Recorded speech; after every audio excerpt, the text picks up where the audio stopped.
Since you can't always tell if a freezer switch has failed simply by looking at it, you'll need to perform a continuity test.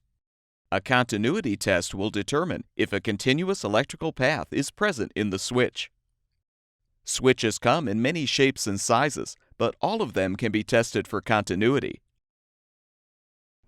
You can choose from a variety of multimeters to perform the test. For this demonstration, we will use both analog and digital models.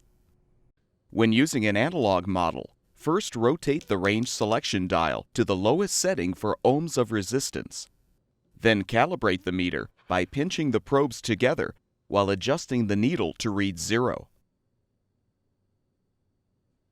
When using a digital model, again rotate the dial to the lowest setting for ohms of resistance, or resistance with tone if your meter has this option. Before you begin, make sure the switch you're testing has been removed or isolated from the appliance. 2-terminal switches will either have continuity before the switch is actuated or after. If the switch has continuity after actuation, it is considered to be normally open. If the switch has continuity before actuation, it is considered to be normally closed. In this example, we will test a normally closed switch.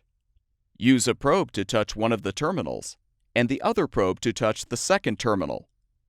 If the meter reading shows 0 ohms of resistance, the switch has continuity. However, if the meter's needle does not move, or the digital display does not change significantly, there is no continuity, which means the switch has failed. Keep in mind that a normally closed switch should only have continuity before the switch has been actuated.